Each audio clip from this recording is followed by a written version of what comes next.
Salut! Est-ce que tu aimes notre travail? Si c'est le cas, n'hésite pas à nous laisser des tips ou un don directement depuis le site www.ktbradio.org. On compte sur toi. Merci beaucoup et bonne écoute. KTB Radio, la radio du peuple.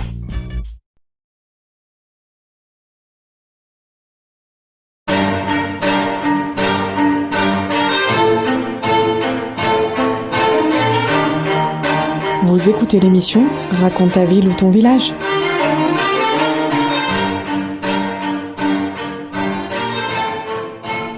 Bonjour à tous, bienvenue sur KTB Radio. Aujourd'hui, j'ai le plaisir d'être en compagnie de Sylvie, qui est membre de l'association de généalogie des Hautes-Alpes, appelée aussi l'AGA. Bonjour Sylvie. Bonjour. Alors, tout d'abord, on va présenter cette association, un petit peu son histoire, si tu es OK Sylvie. Merci. Alors, l'association de généalogie des Hautes-Alpes a eu 40 ans l'année dernière, donc elle est active depuis 1984. On avait 175 adhérents l'année dernière. Alors, elle a plusieurs buts. Un de ses buts principaux, c'est d'étudier la généalogie des personnes et des familles des Hautes-Alpes. Alors, on fait par exemple le relevé de fonds dans les sources des archives départementales des Hautes-Alpes. Donc, ça va concerner les actes, par exemple, de baptême, de mariage, de sépulture. Et ces actes qu'on indexe, donc avec le nom, les dates des actes et tout ça, après on les met à disposition gratuitement sur le site de l'association pour faciliter les recherches. Ces relevés sont faits par des releveurs volontaires membres de l'association.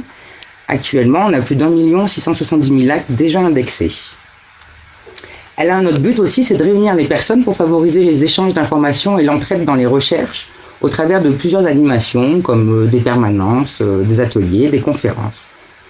Alors les permanences sont tenues depuis de nombreuses années dans les locaux de Gap et depuis le mois de septembre, grâce au soutien du service des archives municipales de Briançon et Arnaud Garnieux, son responsable, on a pu mettre en place une permanence régulière à la médiathèque de Briançon. Elle est ouverte à tous, gratuite, sans inscription et sans prérequis de connaissances généalogiques. Alors l'intérêt, quand on débute, c'est d'être accompagné justement, on va vous fournir une orientation structurée pour débuter votre généalogie. Donc en premier lieu, choisir son support. Ensuite, comment trouver les premières informations qui vont vous permettre de construire la base de votre arbre.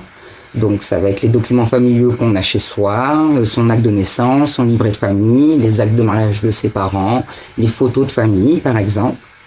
Et une fois qu'on a passé les premières générations, on va pouvoir enfin se tourner vers les archives départementales pour pouvoir remonter plus haut. Dans les Hautes-Alpes, on a de la chance d'avoir des archives départementales avec un site internet très riche en archives numérisées. Pour les plus initiés, on a intérêt de venir à ces permanences, c'est déjà d'échanger avec d'autres passionnés, mais aussi d'échanger sur les sources mises à disposition pour aller plus loin dans sa généalogie. Parce que ce qui est intéressant en généalogie, c'est pas juste d'avoir une longue liste de dates et de noms accumulés dans un arbre, mais c'est aussi l'étude des familles, c'est remonter le fil de la vie de nos aïeux, de remettre leur histoire dans leur contexte historique global et l'histoire locale de l'endroit où ils ont vécu.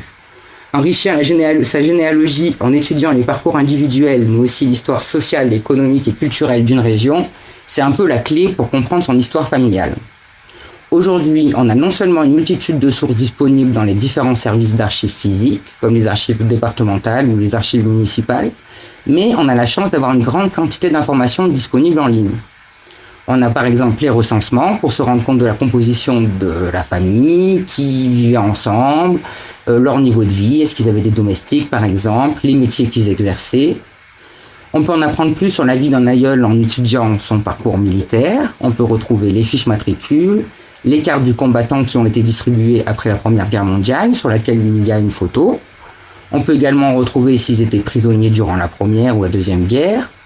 On a les archives du monde du travail, on a des archives judiciaires, des dossiers individuels aux bagnes coloniaux. On a tellement de possibilités en fait pour retrouver l'histoire de ses aïeux que c'est très riche. C'est que quelques exemples parmi un très grand nombre de sources accessibles aujourd'hui pour aller un peu plus loin dans ces recherches généalogiques. C'est grâce à toutes ces ressources qui n'étaient pas disponibles en ligne il y a encore quelques années qu'il est plus ouvert à tous, enrichissant et passionnant de faire de la généalogie de nos jours. Et cette association, elle s'adresse à qui ? À tout le monde ? À tous les gens qui peuvent s'intéresser à la généalogie, qu'ils soient débutants ou déjà initiés. Et sinon, vous organisez aussi de nombreuses permanences sur Gap et Briançon. Comment ça se déroule? Comment ça se passe? Alors oui, en plus d'étudier la généalogie des personnes et des familles des Hautes-Alpes, en passant donc par ce relevé de fonds dans les sources, notre but à l'association, c'est de réunir les personnes et de favoriser les échanges d'informations et l'entraide. Et ce, à travers plusieurs animations, comme les permanences, des ateliers, des conférences. Et ces permanences-là, qui sont tenues depuis de nombreuses années à Gap, sont depuis le mois de septembre, grâce au soutien des archives municipales de Briançon, mis en place également à la médiathèque de Briançon régulièrement. Dans ces permanences, vous pouvez, si vous êtes débutant, être accompagné pour débuter votre généalogie. On va pouvoir vous fournir une orientation structurée dans vos recherches. Donc, par exemple, quand on commence, comment déjà choisir son support, si on veut faire son arbre en ligne, ou si on veut le faire sur support papier, ou sur un logiciel. Ensuite, on va arriver à vous orienter pour comment trouver les premières informations pour vous permettre de construire, si vous voulez, la base de votre arbre. Et ça, c'est des informations qu'on ne va pas pouvoir trouver nous, il va falloir que vous nous les apportiez. C'est des informations qu'on va trouver en interrogeant sa famille, dans les livrets de famille, ou éventuellement sur l'acte de mariage de ses parents, ou pour pouvoir remonter les 2-3 premières générations et pouvoir passer justement ce cap des 100 ans qui nous permet ensuite d'avoir les archives numérisées disponibles en ligne à partir de, en général, une centaine d'années. Waouh! Donc, une fois qu'on a les documents qu'on a réunis des premières générations, qu'on a fait le début de son arbre, on va pouvoir se tourner vers les archives départementales qui vont pouvoir nous permettre de remonter plus loin dans l'arbre. Et on a de la chance dans les Hautes-Alpes, on a des archives départementales avec un site internet très riche en archives numérisées. Pas uniquement les actes d'état civil, mais aussi d'autres ressources plus intéressantes. Après, pour les gens qui sont déjà plus initiés, qui ont déjà avancé un peu leur généalogie, qui ont déjà justement passé tout ce cap d'avoir fait le squelette de leur arbre, ça va leur permettre d'échanger avec d'autres passionnés, de venir aux permanences, mais aussi d'échanger sur les sources qui sont mises à disposition pour aller plus loin dans sa généalogie. Parce que ce qui est intéressant en généalogie, c'est pas juste d'avoir une longue liste de noms et de dates dans un arbre. Bon, ça nous permet éventuellement de savoir si notre arrière-arrière-grand-père était de la région ou d'une autre région, mais ça nous permet pas d'aller plus loin et c'est dommage. Et ce qui est intéressant en généalogie, c'est pas juste d'avoir justement cette longue liste de dates et de noms cumulés dans un arbre, mais c'est l'étude des familles, c'est de remonter le fil de la vie de nos aïeux, de remettre leur histoire dans le contexte historique global et l'histoire locale de l'endroit où ils ont vécu. Alors enrichir sa généalogie en étudiant le parcours individuel mais aussi l'histoire sociale, économique et culturelle d'une région, c'est la clé un peu pour comprendre son histoire familiale. Et aujourd'hui, on a non seulement une multitude de sources disponibles dans les différents services d'archives physiques, comme les archives municipales à Briançon ou les archives départementales à Gap, mais on a également une grande quantité d'informations disponibles en ligne. Alors on a par exemple les recensements pour se rendre compte de la composition des familles qui vivaient ensemble, leur niveau de vie, s'ils avaient des domestiques par exemple, les métiers qu'ils exerçaient. On peut en apprendre plus sur un aïeux en étudiant son parcours militaire. Aujourd'hui on peut retrouver les fiches matricules, les cartes du combattant. Les cartes du combattant, c'était des cartes qu'on distribuait après la Première Guerre mondiale, et souvent sur ces cartes il y a une photo par exemple. Ça, ces cartes-là aux archives départementales, elles sont numérisées pour les Hautes-Alpes, et donc ça peut permettre par exemple de retrouver une photo de son arrière-arrière-grand-père ou ce genre de choses. Chouette. Voilà. C'est une bonne idée. On a quoi? On a aussi les archives de la Première Guerre mondiale, par exemple, les archives du Comité international de la Croix-Rouge, qui peuvent nous permettre de remonter les parcours des prisonniers pendant la Première Guerre mondiale. Pareil pour la Deuxième Guerre mondiale sur le site des archives de la Haute-Seine. On a une multitude comme ça d'archives qui existent, les archives judiciaires, on peut trouver les dossiers individuels des condamnés aux bagnes coloniaux quand on remonte un peu plus haut, Les archives du monde du travail aussi. Il y a beaucoup de gens dans Briançonnais qui ont travaillé à la compagnie des chemins de fer du PLM Paris-Lyon-Marseille. Ah ouais. Voilà, on peut retrouver par exemple ces dossiers-là. Il y a de nombreux alpins qui ont travaillé. On retrouve aussi également... L'usine de soie. Oui, mais l'usine de soie, on ne trouve pas d'archives des archives du monde du travail. Il y a aussi également aujourd'hui beaucoup de livres et de presse anciennes qui sont numérisés, dans lesquels il est possible de faire des recherches par mots-clés grâce aux nouvelles technologies. Petit Briançonnais. Par exemple, c'est disponible aux archives départementales des Hautes-Alpes, c'est numérisé en ligne. Et c'est grâce à toutes ces ressources qui n'étaient pas disponibles en ligne il y a encore quelques années, qu'il est encore plus ouvert à tous, enrichissant et passionnant de faire de la généalogie de nos jours. Et ces permanences-là ont pour but justement de montrer que la généalogie aujourd'hui c'est accessible à tout le monde, quel que soit son âge, quel que soit... oui, même les enfants mineurs peuvent avoir accès... Ben bien sûr, oui, on peut... à leur généalogie, quoi. Enfin... Tout à fait. Et c'est d'autant plus passionnant que du coup, avec toute la diversité d'archives qui existent aujourd'hui, on se contente plus juste d'avoir les actes d'état civil, et on peut comme ça remonter un peu le fil de la vie de nos ancêtres. Ouais, c'est un travail de longue haleine, mais qui mérite d'être pris. Ouais, c'est passionnant, et ça permet aussi d'apprendre beaucoup de choses sur l'histoire locale de sa ville, quand les ancêtres dont on descend viennent de la ville où on habite.